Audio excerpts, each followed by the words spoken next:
नमस्कार दोस्तों, आयुर्वेदिक फॉर्मुलेशन परिवार में आपका स्वागत है। टॉपिक स्टार्ट करने से पहले आपको आयुर्वेदिक फॉर्मुलेशन ऐप के बारे में इन्फॉर्मेशन देना चाहते हैं। हमारी कोचिंग क्लासेस का एक ऐप है आयुर्वेदिक फॉर्मुलेशन के नाम से। आप प्ले स्टोर पर जाकर विजिट कर सकते हैं। डिस्क्रिप्शन बॉक्स में उसकी लिंक भी दे रखी है, आप उसे जाकर के चेक कर सकते हैं। जिसमें BAMS के फर्स्ट ईयर, सेकेंड ईयर और थर्ड ईयर के प्रॉपर कोर्सेज बहुत ही कम फीस में अवेलेबल है। जिसमें आपको CCIM के सिलेबस के अकॉर्डिंग सारे वीडियोस, उनकी ट्रिक्स, हैंड रिटन नोट्स और सारे टेस्ट अवेलेबल हैं। आप ज़रूर एक बार ऐप पर विजिट करें और उसके स्टोर सेक्शन में सारे कोर्सेज अवेलेबल हैं। जैसे हम BAMS के फर्स्ट ईयर कोर्स को देखते हैं, इसे ओपन करते ही आपको सारे फीचर्स दिख जाएंगे। ज़्यादा फीचर्स की जानकारी के लिए आई बटन पर क्लिक करके आप वीडियो को देख सकते हैं और डिस्क्रिप्शन बॉक्स में उस वीडियो की लिंक भी है जिसमें आपको सारे फीचर्स के कंप्लीट इन्फॉर्मेशन अवेलेबल है, आप उसे जाकर देख सकते हैं। आइए अब इसके कंटेंट को देखते हैं। उसके पहले मैं आपको बताना चाहता हूँ कि हमारी BAMS फर्स्ट ईयर की क्लासेस स्टार्ट हो चुकी हैं, वीडियोस अपलोड हो चुके हैं और सभी सिलेबस के अकॉर्डिंग है। जैसा कि आप कंटेंट को देख सकते हैं, सब्जेक्टिव लेक्चर्स एक प्रॉपर सीरीज़ में अवेलेबल है। जैसा कि हम क्रिया शरीर के लेक्चर्स को देखते हैं, सारे वीडियोस, उनके प्रॉपर नोट्स सारे सीक्वेंस से अवेलेबल हैं।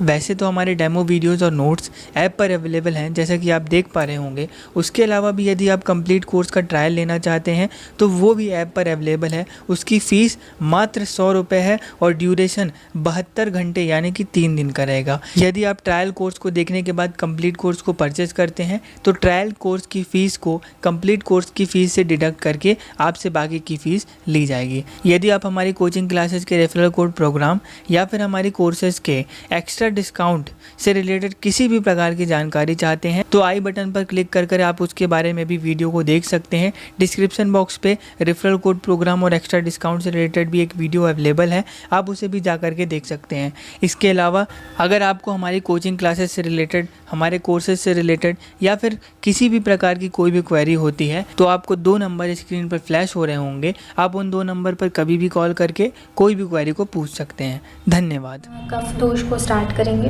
ठीक है। अभी तक हम वात और पित्त कंप्लीट कर चुके हैं अलॉन्ग विद देयर क्षय वृद्धि लक्षण एंड क्षय वृद्धि कारण, ठीक है ना। कारण का प्रोटोटाइप कैसे उसको समझना है हमको या क्या होता है वो हमने पित्त के साथ बता दिया था आपको।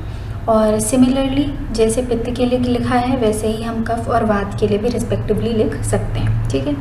तो लास्ट क्लास जो हमारी थी उसमें हमने पित्त के लास्ट 2 सब टाइप्स देखे थे, ठीक है, और उसके बाद हमने पित्त के क्षय वृद्धि लक्षण देखे थे। आज की जो हमारी क्लास है, अब हम कफ दोष को स्टार्ट करेंगे। इसमें भी हम वही सीक्वेंस फॉलो करेंगे, पहले इंट्रोडक्शन देखेंगे, फिर सब टाइप्स देखेंगे और फिर क्षय वृद्धि लक्षण को भी देखेंगे। क्वेश्चंस देख लेते हैं पहले कि ये टॉपिक जब हम पढ़ेंगे तो हम क्या क्या ऐसे क्वेश्चंस हैं जो पहले आ चुके हैं जिन्हें हम आंसर कर पाएंगे, ठीक है।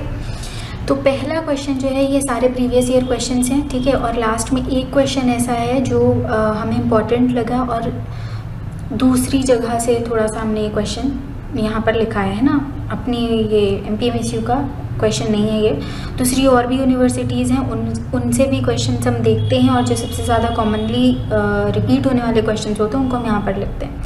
लेकिन अभी फ़िलहाल बाकी सारे क्वेश्चंस तो प्रीवियस ईयर लास्ट 3 इयर्स के ही क्वेश्चन पेपर में से हैं, पर ये लास्ट क्वेश्चन जो है वो काफ़ी इंपॉर्टेंट है और ये क्वेश्चन करके आप अपने काफ़ी कॉन्सेप्ट्स क्लियर कर सकते हैं। तो इसलिए या एक इम्पॉर्टेंट कॉन्सेप्ट है कफ का जो आप क्लियर कर सकते हैं, इसलिए क्वेश्चन दिया है, ठीक है। अच्छा, कफ का शमन किस ऋतु में होता है, ये क्वेश्चन तो हम अभी ही बता सकते हैं। हमने दोष और ऋतु का रिलेशन ऑलरेडी पढ़ लिया है, तो फर्स्ट क्वेश्चन हम ऑलरेडी सॉल्व करने के लिए एबल हैं। केन जलेन फलति इति किसके संबंध में कहा है। कफ के सामान्य कर्म, कफ दोष की परिभाषा एवं अंजलि प्रमाण। परिभाषा अभी देखते हैं आगे, है ना, क्या बात करते हैं। परिभाषा एवं अंजलि प्रमाण, अंजलि प्रमाण हम लोग लेक्चर में डिस्कस नहीं करने वाले हैं क्यों, लेकिन अंजलि प्रमाण उसका 6 होता है, 6 अंजलि प्रमाण इसका होता है, ठीक है। पित्त का कितना देखा था, 5। उसके बाद है तर्पक, कफ की परिभाषा एवं प्रकार बताएं, कफ के गुण बताएं, कफ की निरुक्ति, स्थान भेद, क्षय वृद्धि लक्षण, प्रमाण एवं सामान्य कर्मों का वर्णन करें। 10 नंबर का क्वेश्चन है, 2019 में आया है, 10 नंबर। भाई उसके बाद है कफ के अनुग्रह कर्म का वर्णन करें। ठीक है, ये अपना लास्ट 3 इयर्स में अपने यहाँ नहीं आया है, लेकिन और जगह से देखा हुआ ये क्वेश्चन है और बहुत इंपॉर्टेंट क्वेश्चन है। ठीक है, तो ये क्वेश्चन से एक बार एंड ऑफ द लेक्चर में भी हम वापस आएंगे यहाँ पर और उसको देखेंगे कि आज के लेक्चर के बाद हम इनमें से कितने क्वेश्चन सॉल्व कर पाते हैं और उन क्वेश्चंस को हम डिस्कस कर लेंगे एक बार। ठीक है, तो आज का लेक्चर शुरू करते हैं। आज के लेक्चर में हम कवर करेंगे इंट्रोडक्शन टू कफ दोष, जिसमें हम क्या क्या देखेंगे, उसकी व्युत्पत्ति देखेंगे, उसकी निरुक्ति देखेंगे, पर्याय देखेंगे, कॉम्पोजिशन देखेंगे, स्ट्रक्चर देखेंगे, सामान्य गुण, सामान्य कर्म और सामान्य लोकेशंस जो है उसकी, स्थान जो है उसकी, वो देखेंगे। कफ की बात करें तो वात पित्त कफ त्रिदोषों में से आखिरी दोष हमारे पास जो है वो कौन है, कफ है। ठीक है, वात की जब हमने बात की तो हमने उसकी इंपॉर्टेंस देखी, फिर हमने कि वो तो भाई सभी में सबसे इम्पॉर्टेंट होता है। पित्त की जब हमने बात की तो हमने देखा कि जो भी रिएक्शंस बॉडी में वो पित्त के कारण हो पाते हैं। कैटाबॉलिक एस्पेक्ट जो है बॉडी का वो पित्त उसको रिप्रेजेंट करता है, पाचन, ट्रांसफॉर्मेशन, रिएक्शन, कैटलिस्ट्स और एनर्जी, इन सारी बातों को पित्त रिप्रेजेंट करता है। अब जब कफ की बात करें तो कफ भी एक बहुत स्पेशल दोष है बॉडी में।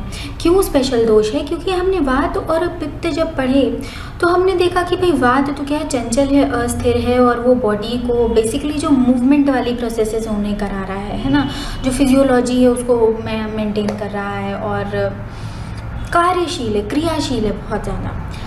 तो चलिए ठीक है, ये फिजियोलॉजिकल प्रोसेस करा रहा है। पित्त भी हमने देखा तो उसमें भी हमने मेनली यही चीज़ देखी कि ये भी फिजियोलॉजिकल प्रोसेसेस को करा रहा है। ठीक है, ये भी क्रियाशीलता जो है बॉडी की उसको मेंटेन कर रहा है, जो भी उसके फंक्शंस थे सब में, है ना।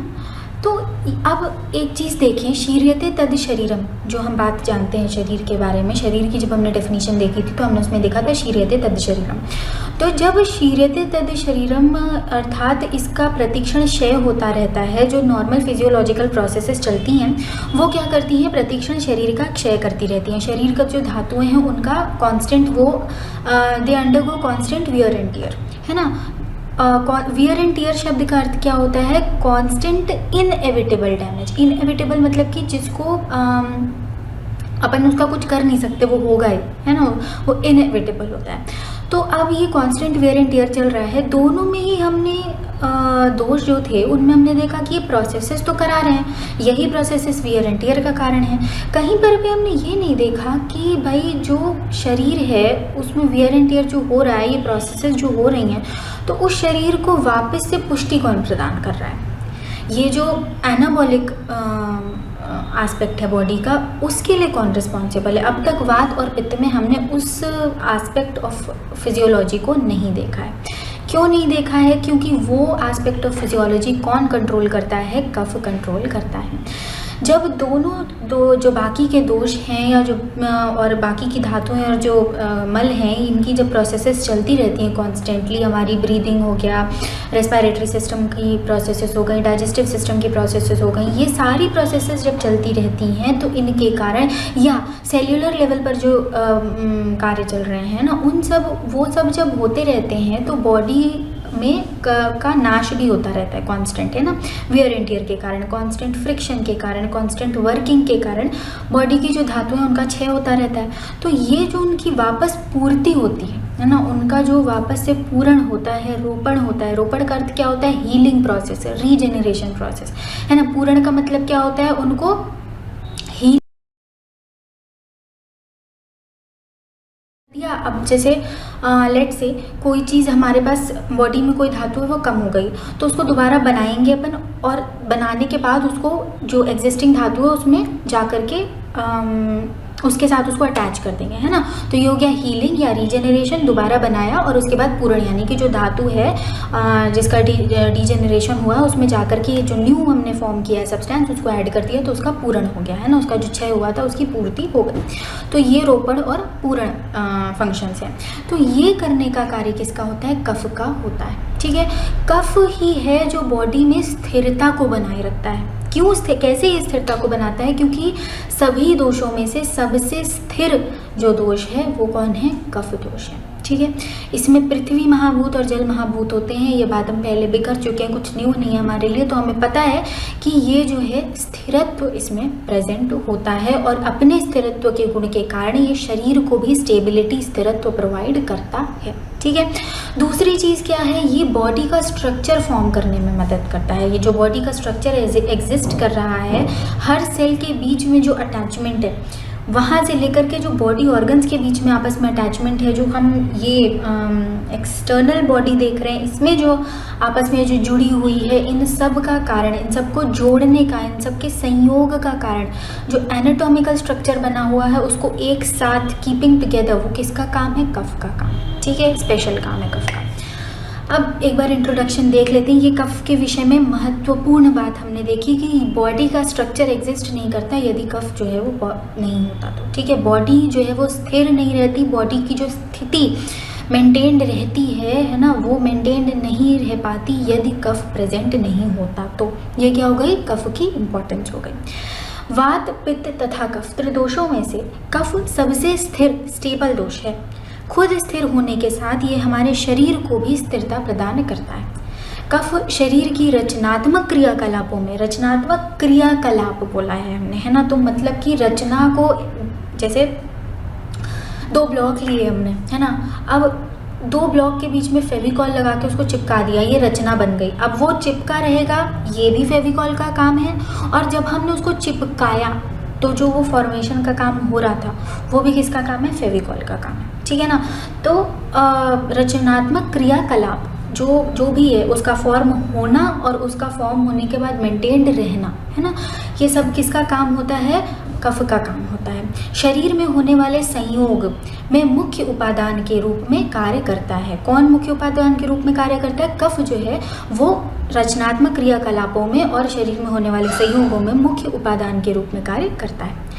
कफ शरीर में सौम्य गुणों को प्रतिपादित कर शरीर के पोषण का कारण होता है। यह शरीर में विसर्ग कर्म को करने वाला होता है तथा जिस प्रकार सृष्टि में चंद्रमा है, उसी प्रकार चंद्र के सूक्ष्म प्रतिनिधि के रूप में कफ शरीर में उपस्थित होता है तथा शरीर का तर्पण करना इसका कार्य होता है, ठीक है। लोक पुरुष साम्य में हम ये चीज़ देख चुके हैं कि चंद्रमा जो होता है वो सृष्टि के नरिशमेंट के लिए, सिंथेसिस जो है ना, सिंथेसिस बेसिकली क्या, जो डैमेज हो चुका है उसको समय देता है चंद्रमा कि आप रिपेयर कर लो, है ना। भले फोटोसिंथेसिस जो है वो सूर्य के कारण होता है और फिर उसमें फूड बन गया, सब ठीक है, लेकिन उस फूड का असिमिलेशन जो होता है वो सूर्य की या सन की एब्सेंस में ही होता है ना। और उस टाइम पर क्या, चंद्रमा की रोशनी में होता है। चंद्रमा क्या है? शीतलता प्रदान करता है, जिसके कारण जो लॉस हो रहा था कांस्टेंट, सूर्य क्या है, शक्ति को लेता भी है ना, तो जो लॉस हो रहा था कांस्टेंट वो रुक जाता है और एक स्टेबल स्थिति प्रोवाइड, एक स्टेबल एनवायरनमेंट प्रोवाइड करता है, जिससे जो भी डैमेज हुआ है दिन भर में वो रीजेनरेशन हो सके। तो जो चीज़ सृष्टि में चंद्रमा करता है वही चीज़ हमारे शरीर में कौन करता है? कफ करता है, ठीक है। हम पहले भी इसको बोल चुके हैं कि ये बॉडी के रीजेनरेशन के लिए, एनाबॉलिज्म के लिए रिस्पॉन्सिबल होता है या उस एस्पेक्ट को रिप्रेजेंट करता है। वही चीज़ यहाँ पर भी बताई जा रही है कि क्या, जैसे सृष्टि में चंद्रमा जो है वो विसर्ग कार्य को करता है या विसर्ग कर्म को करता है, उसी प्रकार शरीर में चंद्रमा के सूक्ष्म प्रतिनिधि के रूप में कफ जो है वो अपने सौम्य गुण क्या होता है? स्मूथ होना, कूल होना, है ना, ठंडक, शीतलता, फिर तो ये सौम्य गुण होते हैं, है ना। तो तीक्ष्ण उष्ण के ऑपोजिट ये सिम्टम या ये लक्षण होता है, ठीक है। तो प्रतिनिधि के रूप में कफ शरीर में उपस्थित होता है तथा शरीर का तर्पण करता है। तर्पण का मतलब होता है पोषण, मॉइस्चराइजेशन, रीजेनरेशन, इस तरीके के बहुत सारे मतलब हम तर्पण शब्द से ले सकते हैं। वैसे एकदम लिटरल मीनिंग पे जाएं तो तर्पण का मतलब मॉइस्चराइज करना होता है ना, आर्द्रता लाना होता है ना, तर्पण का अर्थ होता है वो। लेकिन उससे हमें क्या मतलब समझना क्या है, तो वो पोषण, आर्द्रता लाना, मॉइस्चराइज करना, फ्रेशनेस लाना, रीजेनरेशन करना, ठीक है। तो ये कफ के कार्य शरीर में होते हैं, जो कि किससे सिमिलर होते हैं? चंद्रमा से सिमिलर होते हैं। कफ का मुख्य कार्य संयोग या यूनियन, निर्माण या गठन करना, है ना, ये इसके मुख्य कार्य होते हैं। अतः शरीर की रचना को बनाए रखने का कार्य भी कफ का ही होता है। हमारे शरीर में जल के प्रतिनिधि के रूप में कफ ही उपस्थित होता है, ठीक है। बॉडी में जो जैसे हमने बोला था पित्त जो है वो बॉडी में तेज का प्रतिनिधित्व करता है ना, तेज के प्रतिनिधि के रूप में प्रेजेंट होता है। क्यों? क्योंकि वो तेजोमय है। सिमिलरली हमारी बॉडी में कफ जो है वो जल का प्रतिनिधित्व करता है, क्योंकि इसमें जल महाभूत की प्रधानता होती है। यहाँ पर हमारा एक डाउट सॉल्व हो जाता है कि पृथ्वी और जल दोनों इसमें मुख्य रूप से प्रेजेंट होते हैं, या प्रबलता उनकी होती है या प्रधानता उनकी होती है, लेकिन उनमें भी जल जो है वो अधिक प्रबल होता है, ठीक है।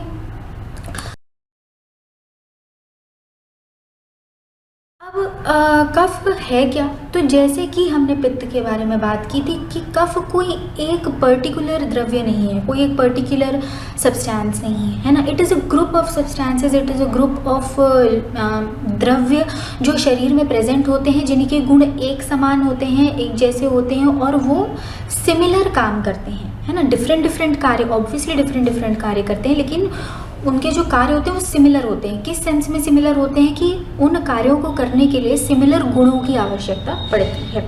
तो ऐसा एक ग्रुप ऑफ सब्सटेंसेस उसको कफ कहा जाता है। जैसे कि म्यूकस हो गया, या म्यूकोपॉलीसेकेराइड जो हाइलुरोनिक एसिड है, जिसको अपन सेल सीमेंट भी बोलते हैं, है ना। तो सेल सीमेंट का काम क्या है? कि भाई वो जोड़ करके रख रहा है, हमने देखा ये कफ का काम है। म्यूकस क्या है? स्टिकी होता है और स्निग्धता प्रोवाइड करता है, पैसेजेस को प्रोटेक्ट करके रखता है ना।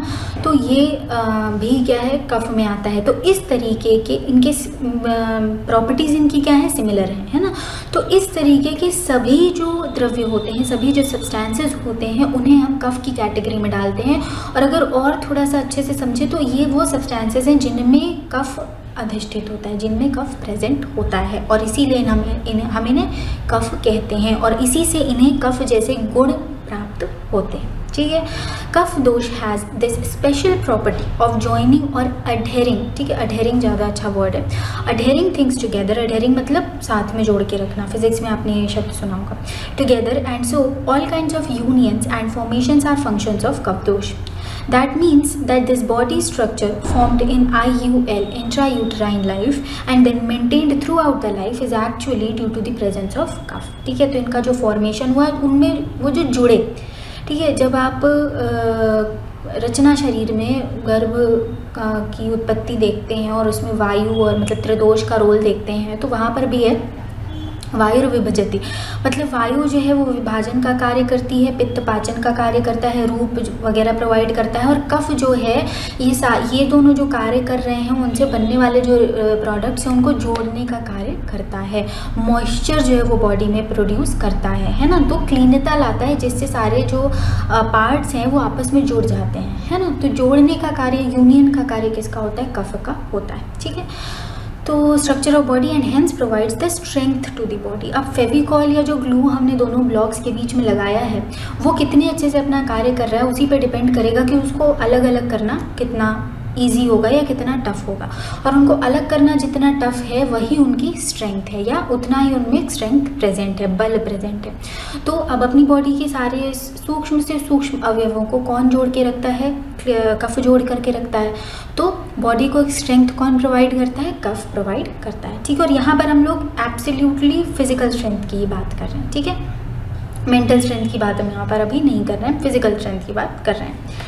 कफ is representative of anabolism in body, ठीक है। ये बात भी हम बात कर चुके हैं और हमें समझ में आ गया है।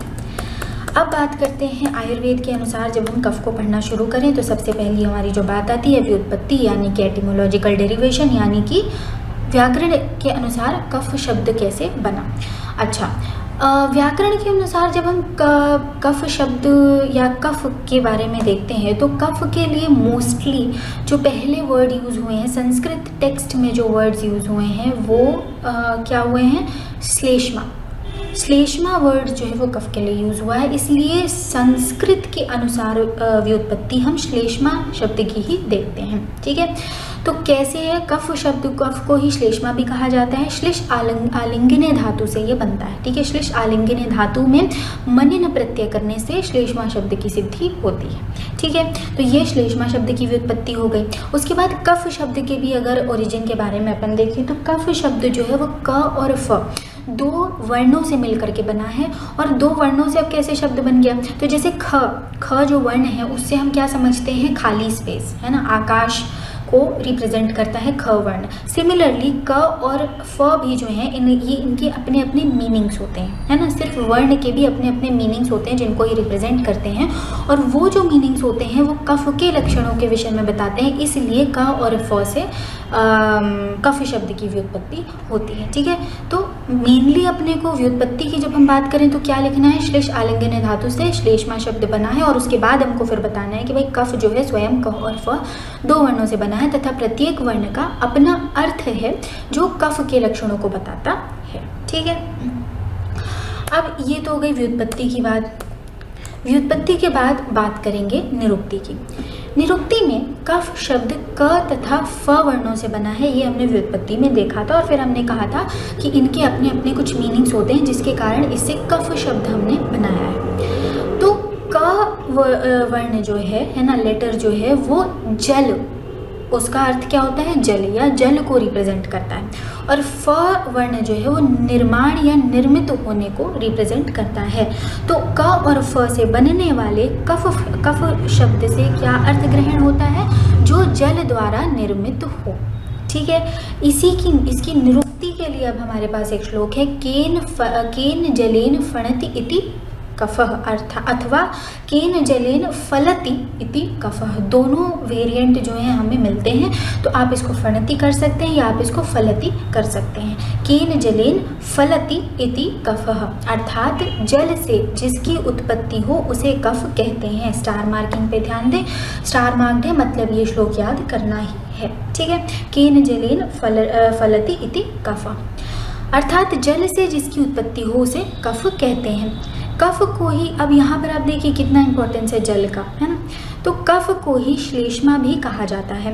श्लेष्मा शब्द श्लेष आलिंगने धातु से बना है, ठीक है। अब कफ की निरुक्ति देख ली हमने, उतना ही कॉमनली कफ के लिए श्लेष्मा शब्द भी यूज होता है ना। जैसे कफ निरूपण है ना, कहीं पर आपको किसी बुक में कफ निरूपण मिलेगा, कफ दोष निरूपण मिलेगा चैप्टर का नाम, और कहीं पर आपको श्लेष्मा के विशिष्ट कर्म अथवा श्लेष्मा निरूपण भी मिलेगा। तो दोनों को इक्वली ही यूज़ किया जाता है ना, फ्रीक्वेंटली यूज़ किया जाता है, इसलिए हम लोग दोनों के विषय में बात कर रहे हैं यहाँ पर, ठीक है। तो कफ को ही श्लेष्मा भी कहा जाता है, और श्लेष्मा शब्द हमने देखा कि श्लेष आलिंगने धातु में मनिन प्रत्यय करने से श्लेष्मा शब्द बनता है। तो अभी श्लेष आलिंगने धातु का क्या अर्थ है, जैसा कि अपन उसमें ही लिखा हुआ आलिंगने, श्लेष आलिंगने, तो ये आलिंगन वर्ड को रिप्रेजेंट करता है। आलिंगन मतलब गले मिलना, गले मिलना, मिलन, संयोग और वही जुड़ना, है ना। तो वो वर्ड क्या यहाँ पर रिप्रेजेंट कर रहा है, जुड़ना या संयोग होना। तो श्लेष्मा शब्द श्लेष आलिंगने धातु से बना है तथा इस धातु से आलिंगन, संयोग, मिलन, जोड़ना आदि अर्थ का ग्रहण करना चाहिए, ठीक है। इस प्रकार कफ, अब ये तो निरुक्ति देख ली, और इस निरुक्ति से हमें कफ के बारे में क्या पता चला वो देखते हैं। कफ अर्थात जो जल से उत्पन्न हुआ है, और श्लेष्मा अर्थात जो संयोग अथवा गठन का कारण है, ठीक है। जो संयोग, श्लेष्मा शब्द का अर्थ क्या हो गया, जो संयोग अथवा गठन का कारण है। अथवा ऐसा द्रव्य जो शरीर में दो या दो से अधिक सूक्ष्म अथवा स्थूल अवयवों को जोड़कर रखे। ऐसा द्रव्य जो शरीर में दो या दो से अधिक सूक्ष्म अथवा स्थूल अवयवों को जोड़कर रखे। ये वन ऑफ द फंक्शंस या वन ऑफ द लक्षण ऑफ कफ है या श्लेष्मा है ना, जिसके कारण ही उसको श्लेष्मा नाम मिला है। उसके बाद बात करते हैं पर्याय की। पर्याय जब हम देखें तो कफ बोलते हैं, श्लेष्मा बोलते हैं, और एक इम्पॉर्टेंट पर्याय इसका और है क्या, बलास। ये न्यू शब्द हमने देखा, कफ और श्लेष्मा देख लिया, बलास वर्ड भी जो है इसके लिए काफ़ी बार यूज़ होता है। बलास वर्ड यहाँ भी यूज़ हो रहा है, और जब आप ओज पढ़ेंगे तो ओज में भी बलास शब्द का यूज़ किया जाता है। इसके बारे में हम लोग आगे जब टाइप्स ऑफ कफ पढ़ेंगे या आगे जब अभी हम मूव करेंगे तो चैप्टर में प्रोसीड करेंगे तो इस बात की सिग्निफिकेंस को भी हम देखेंगे, ठीक है। तो बलास अर्थात इसका ये शब्द जो है इसकी भी आप निरुक्ति लिख सकते हैं, है ना, व्युत्पत्ति लिख सकते हैं कि ये बल शब्द से बना है।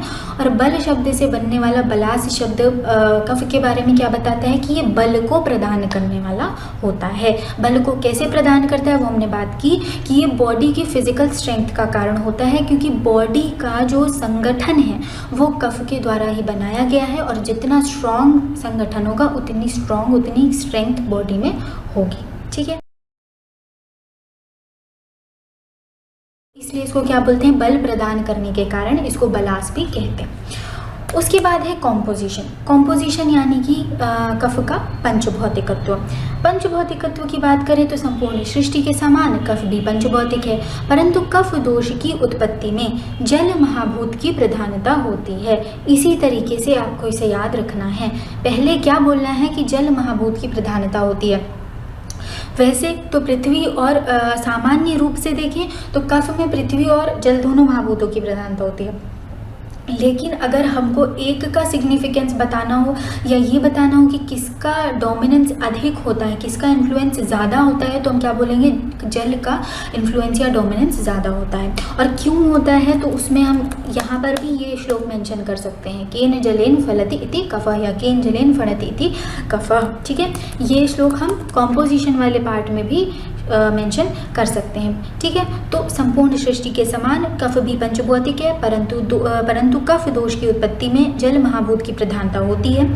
सामान्य रूप से कफ में पृथ्वी तथा जल दोनों महाभूतों की प्रधानता होती है, परंतु इनमें भी जल कुछ अधिक है ना, कुछ ब्रैकेट में लिखा है ना, अधिक प्रबल होता है, तो थोड़ा सा अधिक प्रबल होता है। जल तथा पृथ्वी दोनों ही महाभूत तम गुण की बहुलता वाले होते हैं, तम गुण बाहुल्य उनमें होता है, ठीक है। कॉम्पोजिशन की बात कर रहे हैं तो कॉम्पोजिशन सभी प्रकार की फिर देख लेते हैं। तो अब जल और पृथ्वी महाभूत से ये बना है और जल और पृथ्वी दोनों में क्या है, तम गुण प्रेजेंट होता है, तो इसलिए जो कफ बनता है उसमें भी तम गुण की प्रधानता होती है या वो तमो गुण प्रधान होता है, ठीक है। अब ये बात हो गई कॉम्पोजिशन की। कॉम्पोजिशन के बाद स्ट्रक्चर की बात करेंगे।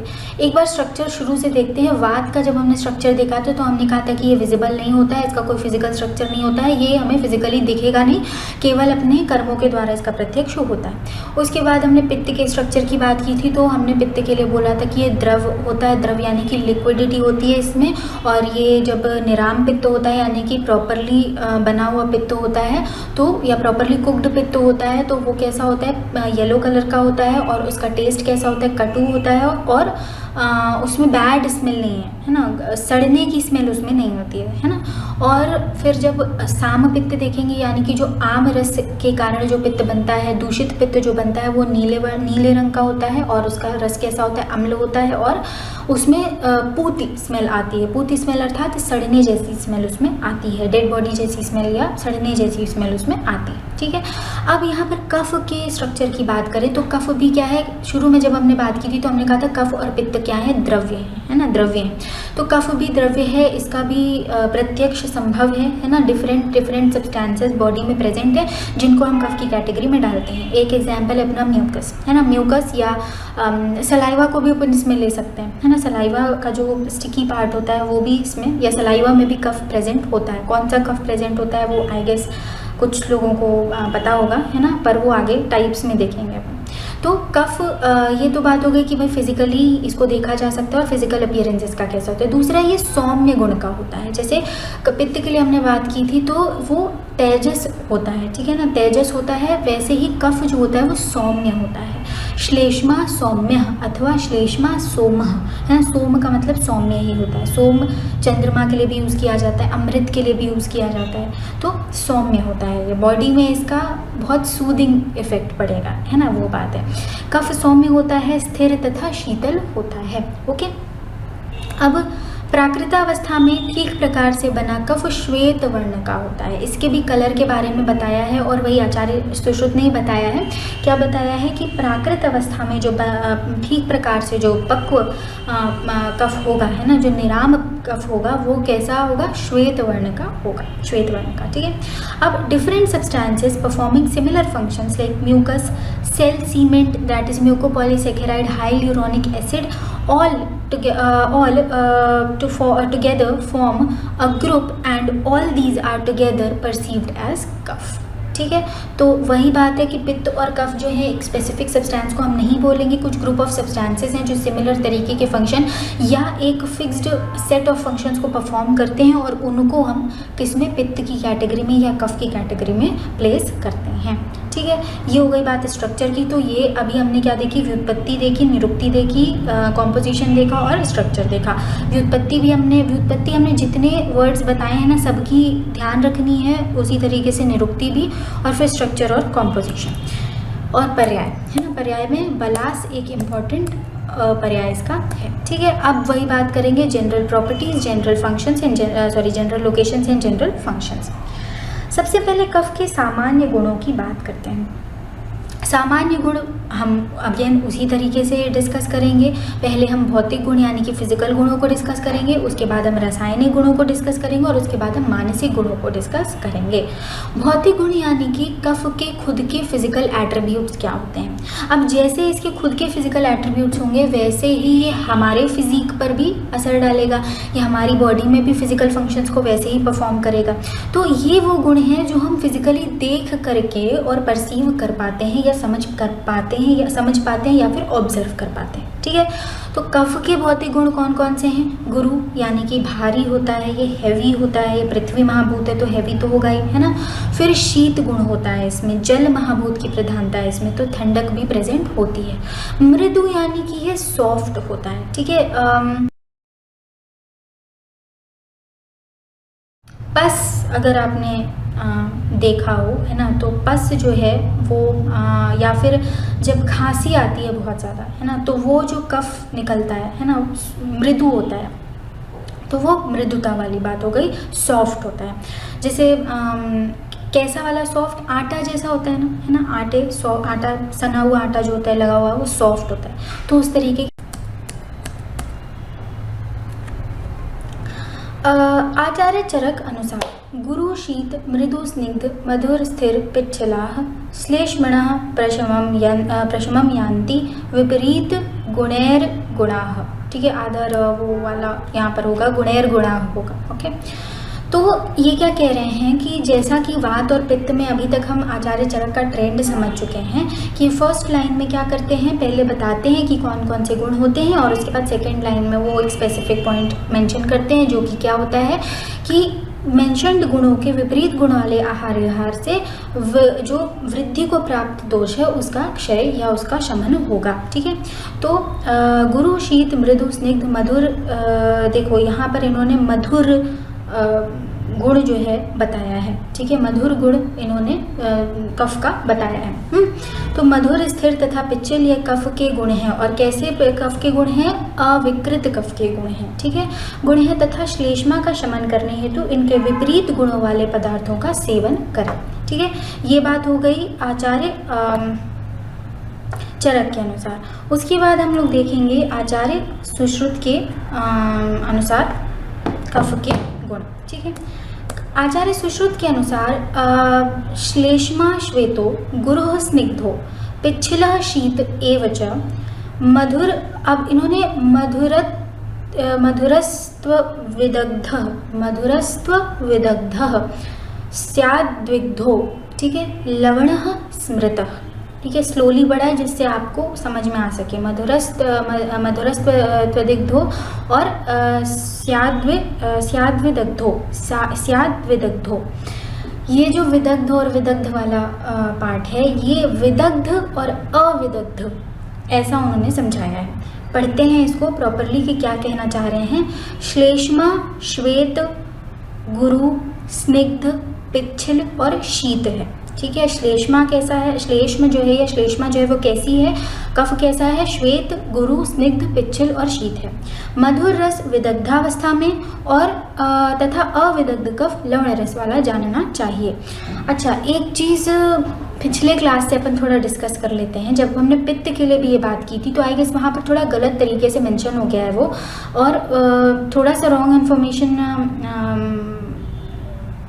दे दी थी या कंडक्ट कर दी थी, क्योंकि लॉन्ग आवर्स रहते हैं ऐसे तो थोड़ा सा कन्फ्यूजन हो जाता है। अभी हम उस चीज़ को क्लैरिफाई कर रहे हैं।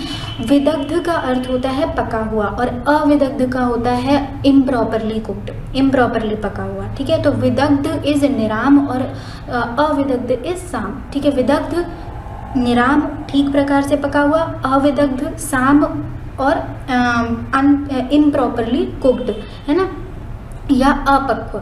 ये विदग्ध और अविदग्ध का मतलब होता है। तो विदग्ध कफ कैसा होगा? श्वेत होगा, और रस कैसा होगा? उसका मधुर होगा। और अविदग्ध कफ कैसा होगा? लवण रस वाला होगा, या उसको लवण रस वाला जानना चाहिए। फिर है आचार्य शारंगधर। इनका भी मत इम्पॉर्टेंट होता है कि मतलब इम्पॉर्टेंट है क्यों? क्योंकि अभी तक अपन ने सारे आचार्यों के मत देख लिए, लेकिन हम लोगों को मानसिक गुणों के विषय में कहीं पता नहीं चला। तो कफ के मानसिक गुणों के विषय में एकदम स्पष्ट रूप से किसने बताया है? तो आचार्य शारंगधर ने बताया है। ठीक है, कफः स्निग्धो गुरुः श्वेतः पिच्छल शीतलस्तथा तमो गुणाधिकः स्वादुर्विदग्धो लवणो भवेत्। कफ स्निग्ध, गुरु, श्वेत, पिच्छल तथा शीतल है। तमोगुण की अधिकता इसमें होती है। यह विदग्ध अवस्था में मधुर तथा अविदग्ध होने पर लवण रस वाला होता है। ठीक है, तो ये हो गए सामान्य गुण। सामान्य गुण पहले हमने 3 कैटेगरीज में देखे, भौतिक गुण, उसके रासायनिक गुण और मानसिक गुण। और उसके बाद कौन से आचार्य ने किन गुणों के भी विषय में बताया है वो भी हम लोगों ने देख लिया। एक स्पेशल पॉइंट हमने देखा कि मानसिक गुण के बारे में किसने बताया है? आचार्य शारंगधर ने बताया है। ठीक है, चलें, ये हो गए सामान्य गुण। अब सामान्य स्थान की बात करते हैं। सामान्य स्थान में जब हम प्रोसीड करेंगे तो हमें हमेशा एक सीक्वेंस को फॉलो करना है कि सबसे पहले हमें ये देखना है कि कफ जो है वो सर्व शरीर में सूक्ष्म लेवल तक व्याप्त होता है। सूक्ष्म लेवल तक व्याप्त होने का अर्थ क्या है? कि ये कोशिकाओं में यानी कि सेल्स में भी प्रेजेंट होता है। अब वात की जैसे हमने बात की थी कि वात जब सेल्स में प्रेजेंट होता है तो क्या काम करता है? तो ट्रांसपोर्ट का काम करता है, और सर्कुलेशन वगैरह जो सेल के इंटरसेल्यूलर इंट्रासेल्यूलर ट्रांसपोर्ट और सर्कुलेशंस जो होते हैं, अपने को पता है कि प्लाज्मा अंदर सर्कुलेट करता रहता है, मोशन उसमें होते रहते हैं ना, तो वो सब किसका काम है? वात का काम हो गया। उसके बाद अपन पित्त की बात करें तो पित्त क्या करता है? जो भी रिएक्शंस हो रहे हैं, ट्रांसफॉर्मेशंस हो रहे हैं, डाइजेशंस हो रहे हैं, वो सब किसका कार्य होता है? सेल के अंदर, तो वो पित्त का कार्य होता है। उसके बाद जो सेल लाइसिस, सेल वॉल, किसी का खराब ऑर्गन्स, लाइसोसोम्स का जो फंक्शन होता है और एंजाइम्स का जो फंक्शन होता है, वो सब पित्त के फंक्शंस में देख लिया। अब सेल्स में कफ क्या करती हैं? इसका सबसे अच्छा एग्जाम्पल हम दे सकते हैं राइबोसोम्स का। राइबोसोम्स क्या करते हैं? सेल में प्रोटीन का फॉर्मेशन करते हैं नए, और जिससे कि पूरी जो बॉडी है, अगर मॉडर्न के हिसाब से देखें तो इसका स्ट्रक्चर कैसे बना हुआ है? प्रोटीन के द्वारा बना हुआ है ना। प्रोटीन जो है मेजर फॉर्मिंग कंपोनेंट है बॉडी का, है ना। तो प्रोटीन का सिंथेसिस जो होता है वो राइबोसोम्स में होता है, और राइबोसोम्स प्रोटीन को बनाते हैं। कैसे बनते हैं? यूनिट्स आती जाती हैं और राइबोसोम्स उसको जोड़ते जाते हैं। ठीक है, और इस तरीके से एक लंबी पॉलीपेप्टाइड चेन बनती है और उसे हम प्रोटीन कहते हैं। तो ये जो काम है ये कफ का काम है। ठीक है, दूसरी चीज़, सेल में भी सेल के इंटरसेल्यूलर जो स्पेसेस होते हैं उनमें सेल सीमेंट प्रेजेंट होता है, हाइलुरोनिक एसिड, है ना, एनिमल्स में या ह्यूमंस में, जो सेल्स को आपस में जोड़ करके रखता है। उसके बाद सेल में बहुत सारे ऐसे स्लाइमी सब्सटेंसेस होते हैं, वाटर कंटेंट होता है सेल का, वाटर मेटाबॉलिज्म होता है, इलेक्ट्रोलाइट वगैरह का। तो ये सारे किसके काम होते हैं? ये कफ के काम सेल के अंदर होते हैं। ठीक है, तो सेल के अंदर प्रेजेंट होता है। सेल किससे थोड़ा सा अपन आगे बढ़े तो रीजन की बात करेंगे। ते व्यापिनोपि हृन्नाभ्योर्धो मध्योर्ध संश्रया। ठीक है, तो तब हमने क्या बात की थी कि हृदय के ऊपर किसका स्थान होता है? कफ का स्थान होता है। ठीक है, हमने जब आचार्यों के अनुसार हमने पढ़ा, आचार्य ने वाग्भट्ट आचार्य ने जब बताया था कि भाई रीजन अगर स्पेसिफाई करें, ठीक है, एकदम प्रॉपर अंग नहीं, रीजन के हिसाब से अगर अपन तीनों दोषों को डिवाइड करें तो कफ कहाँ पर प्रेजेंट होता है? ऊर्ध्वांग में प्रेजेंट होता है, हृदय के ऊपर प्रेजेंट होता है। ठीक है, तो हृदय के ऊपर कौन कौन से पार्ट आ जाएंगे? शिर, ग्रीवा और ये उर वाला जो क्षेत्र है ना, ये इसमें कफ जो है अपना इसका मुख्य कार्य क्षेत्र यही होता है। तो कफ संपूर्ण शरीर में सूक्ष्म रूप से सूक्ष्म अवयवों में अर्थात कोशिकाओं में व्याप्त होता है। कोशिकाओं में क्या करता है बता दिया। तथा मुख्य रूप से ऊर्ध्वांग अर्थात शिर, कंठ आदि को कफ का कार्य क्षेत्र कहा गया है। फिर ये श्लोक आप मेंशन करें, ते व्यापिनोऽपि हृन्नाभ्योर्ध्वो मध्योर्ध्व संश्रयाः।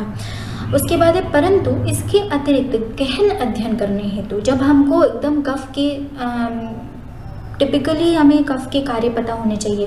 क्यों पता होने चाहिए? तभी जब हमें कफ का एकदम प्रॉपरली उसका स्थान पता होगा और प्रॉपरली वो क्या स्पेसिफिक फंक्शंस कर रहा है, तभी तो हम बॉडी में अगर फिजियोलॉजी में कोई प्रॉब्लम आती है तो हम समझ पाएंगे कि अच्छा ये प्रॉब्लम इसलिए हो रही हो क्योंकि कफ जो है वो प्रॉब्लम कर रहा है। ठीक है, कफ जो है उसमें कुछ इम्बैलेंस हुआ है।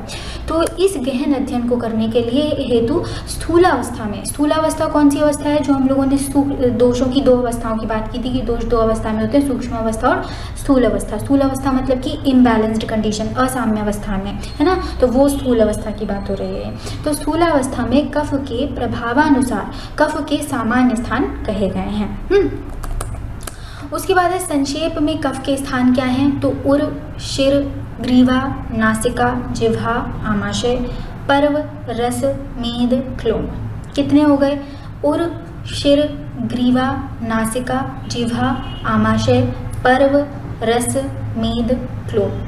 10 प्लेसेस हैं जहाँ पर कफ का स्थान कहा गया है। ठीक है, ये 10 जो प्लेसेस हैं ना, ये सभी आचार्यों के मत क्लब कर दिए हैं और वो है सभी ने जो जो भी स्थान बताया उनको सबको एक साथ लिखे। तो 10 जगहें ऐसे, 10 स्थान ऐसे होते हैं जहाँ पर कफ प्रेजेंट होता है। फिर विशेष स्थान क्या है इसका? उर, एक मत उर इसका विशेष स्थान है। ठीक है, आचार्य सुश्रुत हमेशा थोड़ी सी डिफरेंट बात करते हैं, ये हम तीनों दोषों में देखते आए हैं, तो यहाँ पर भी उन्होंने थोड़ी सी डिफरेंट बात की है। लेकिन अगर आपसे विशेष स्थान जो है कफ का पूछा जाए तो सीधे क्या बोलना है? उर जो है इसका विशेष स्थान होता है।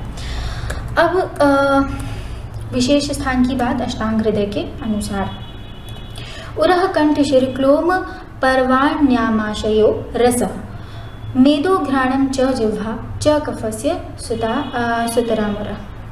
अर्थात उर, कंठ, शिर, क्लोम, पर्व और आमाशय।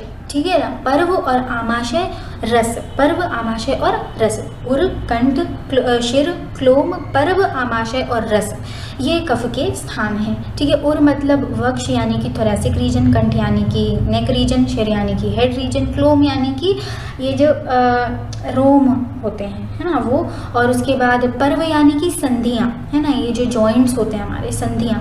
पर्व और आमाशय यानी कि स्टमक, और रस, रस, मेद, ये जो है इनमें कफ आश्रय लेता है। आश्रय भाव में हमने देखा था, तो वैसे तो वो कई जगह पर आश्रय लेता है, लेकिन रस और मेद मुख्य रूप से कफ के आश्रय होते हैं या मुख्य रूप से कफ के स्थान होते हैं, है ना, उनमें से। तो उर, कंठ, शिर, क्लोम, पर्व, आमाशय तथा रस कफ के स्थान है। इसके बाद मेद, घ्राण यानी कि नासिका, जिह्वा यानी कि टंग भी कफ के स्थान है। ओके, और इसमें से भी उर कफ का विशेष स्थान कहाँ है? तो अष्टांग हृदय के अनुसार उर, कंठ, शिर, क्लोम, पर्व, आमाशय, रस, मेद, घ्राण और जिह्वा। ठीक है, ये 10 कफ के स्थान। ओके, और इनके अलावा जो मुख्य स्थान है वो कौन सा बताया है इन्होंने? विशेष स्थान कौन सा बताया है? उर को इन्होंने विशेष स्थान बताया है। अब यहाँ पर आप देखें तो हमने सभी को ऑलमोस्ट कंसिडर कर लिया है, तो वो संक्षेप में इसीलिए पहले ही बता दिया।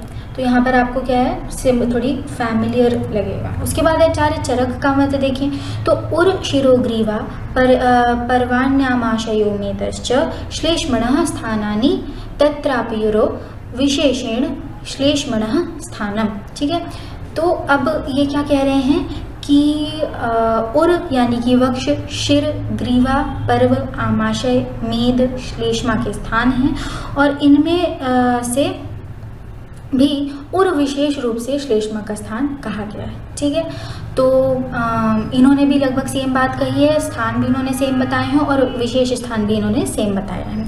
अब बात करते हैं आचार्य सुश्रुत की। ये हमेशा थोड़ी सी डिफरेंट बात करते हैं, और लेट्स सी इन्होंने क्या बोला। इन्होंने सिंपल बोला है कि बाकी जैसे वात के लिए इन्होंने बोला था कि भाई वात पूरे जगह होता है, श्रोणी गुदा विशेष स्थान है। फिर इन्होंने पित्त के लिए भी वैसे ही बोला कि पश्चिमानाशय में जो रहता है, मतलब आमाशय और पक्वाशय के बीच में जो रहता है वो पित्त है। तो कफ के लिए भी इन्होंने सिमिलरली शॉर्ट में बोला है कि आमाशय में श्लेष्मा होती है, बस। ठीक है, तो मतलब कि इन्होंने कफ का क्या स्थान बताया है, आमाशय बताया है। तो आपके लिए, आपसे अगर कोई पूछे कि आमाशय का स्थान आचार्य सुश्रुत के हिसाब से बताओ तो उसको कफ का स्थान आचार्य सुश्रुत के हिसाब से बताओ तो आमाशय बोलना है, और कफ का विशेष स्थान आचार्य सुश्रुत के अनुसार बताओ तो भी आमाशय ही बोलना है। ठीक है, आमाशय क्या, स्टमक।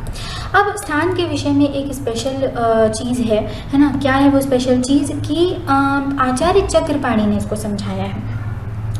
आमाशय में यहाँ पर कफ का स्थान दिया है, भले इन्होंने आचार्य सुश्रुत ने सिर्फ आमाशय बताया है, लेकिन आमाशय को इंक्लूड बाकी दोनों आचार्यों ने भी किया है।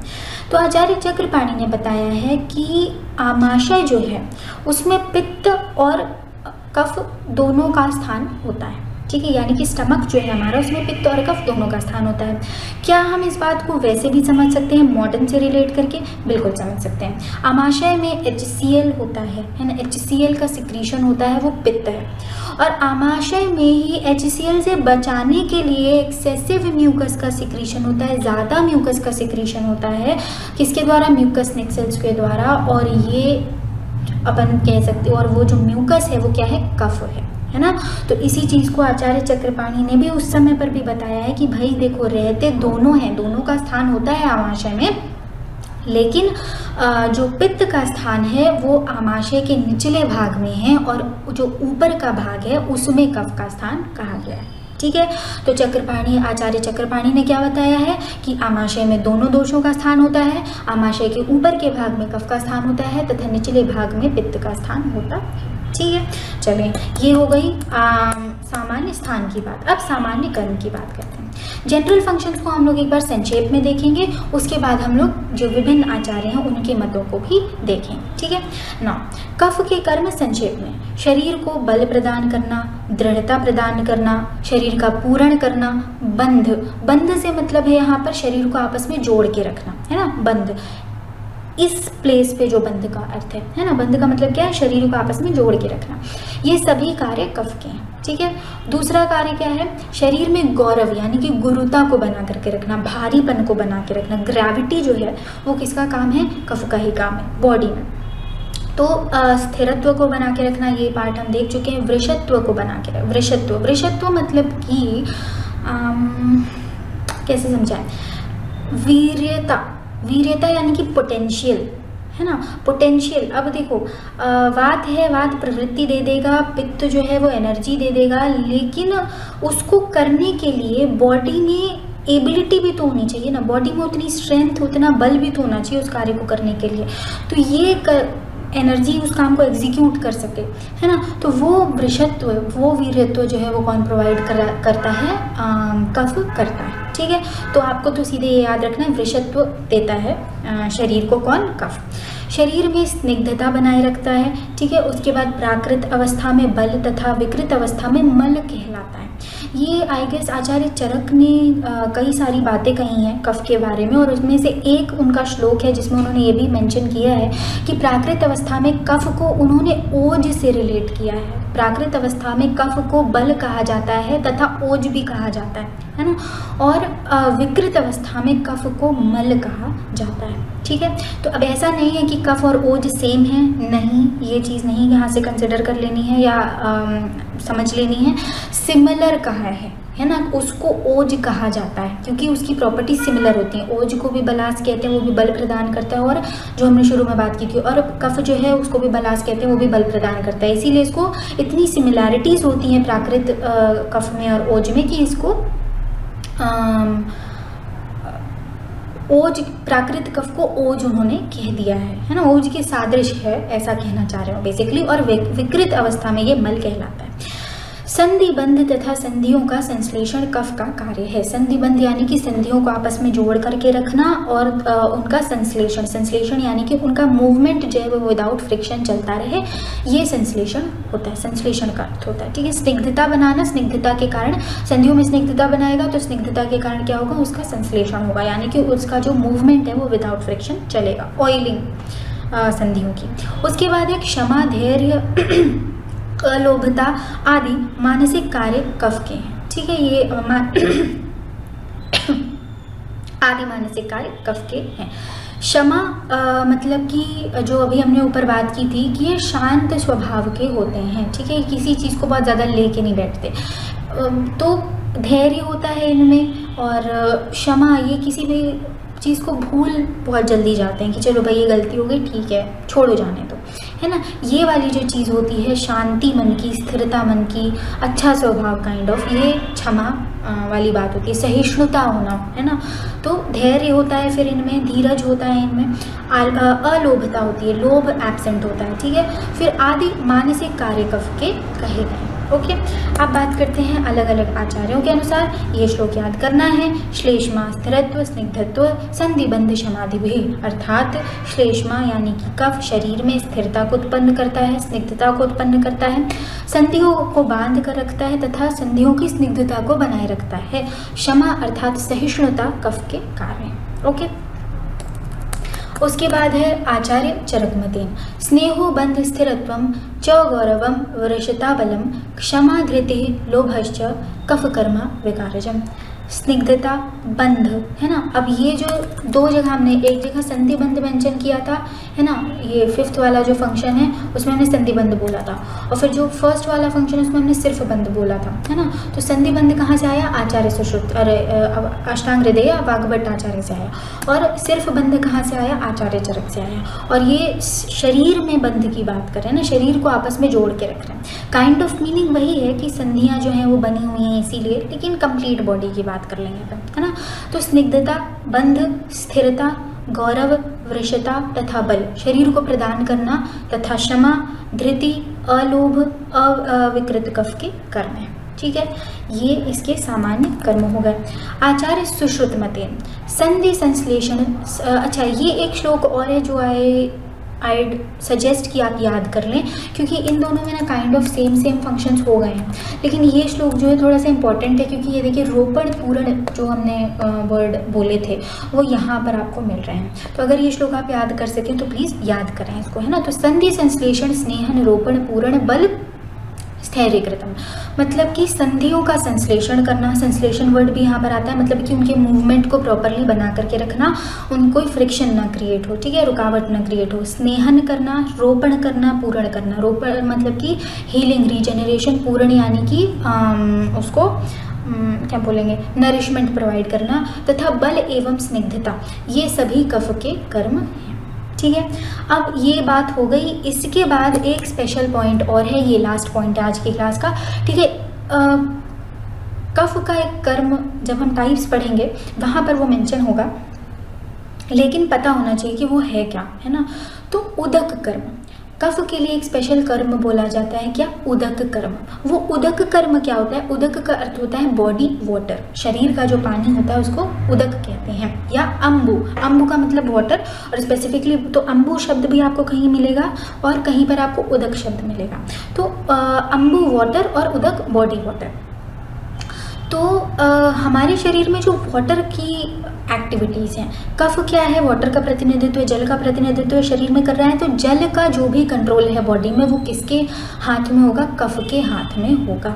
इसीलिए फ्रेशनेस प्रोवाइड करना, और ये जो है अपन कफ के साथ पूर्ण वाली जो बात कर रहे हैं, नरिशमेंट प्रोवाइड करना, फ्रेशनेस प्रोवाइड करना, एनाबोलिज्म करना, है ना, ये कफ के लिए आता है। दूसरी चीज़ उदक कर्म से अपन स्पेसिफिकली क्या समझ सकते हैं मॉडर्न से रिलेट करके? तो जो इलेक्ट्रोलाइट बैलेंस है, वाटर बैलेंस है, ऑस्मो रेगुलेशन है जो कि, है ना। ऑस्मो रेगुलेशन इज बेसिकली पानी को कंट्रोल करना, और पानी के साथ जो है इलेक्ट्रोलाइट का कंट्रोल अपने आप संलग्न होता है। तो वो उदक कर्म है, और वो उदक कर्म किसका कार्य है? कफ का कार्य है। हमारे शरीर में वाटर बैलेंस, ऑस्मो रेगुलेशन का कार्य कफ द्वारा ही संपादित होता है। That is water and electrolyte balance जो है ये कफ के फंक्शंस हैं, ठीक है। तो ये हो गई हमारी आज की क्लास, जिसमें हमने देखा कफ के बारे में, कफ का जनरल इंट्रोडक्शन। इसके बाद हम लोग करेंगे कफ के सब टाइप्स, है ना, नेक्स्ट क्लास में। एक बार क्वेश्चंस आप देख लें कौन कौन से कर सकते हैं। कफ के शमन, कफ का शमन किस ऋतु में होता है? कर सकते हैं। केन फलेन क्वेश्चन ये वाला कर सकते हैं। कफ के सामान्य कर्म कर सकते हैं। कफ दोष की परिभाषा क्या लिखेंगे? तो अपन को निरुक्ति वाली बात लिखनी है। निरुक्ति को ही अपन परिभाषा भी कहते हैं, ठीक है ना। तो क्या करना है? निरुक्ति वाली जो बात है उससे हमें यहाँ पर परिभाषा को लिखना है ना। उसके बाद अंजलि प्रमाण हमने बता ही दिया। उसके बाद तर्पक कफ की परिभाषा एवं प्रकार, ये अपन नेक्स्ट क्लास में करेंगे। कफ के गुण बता सकते हैं, कफ की निरुक्ति स्थानीय तो लंबा क्वेश्चन है, एंड तक चलेगा। और कफ के अनुग्रह कर्म का वर्णन, ये भी अपन नेक्स्ट क्लास में पढ़ेंगे, ठीक है। तो तब तक जितने क्वेश्चन अभी हम कर सकते हैं उनको करें, और फिर नेक्स्ट क्लास में कैसे करना है स्पेसिफिकली एक बार हम तब डिस्कस कर लेंगे, क्योंकि तब आप एक बार खुद से इस टॉपिक को पढ़ चुके होंगे। तब तक के लिए तो आज की क्लास के लिए this was enough, and thank you.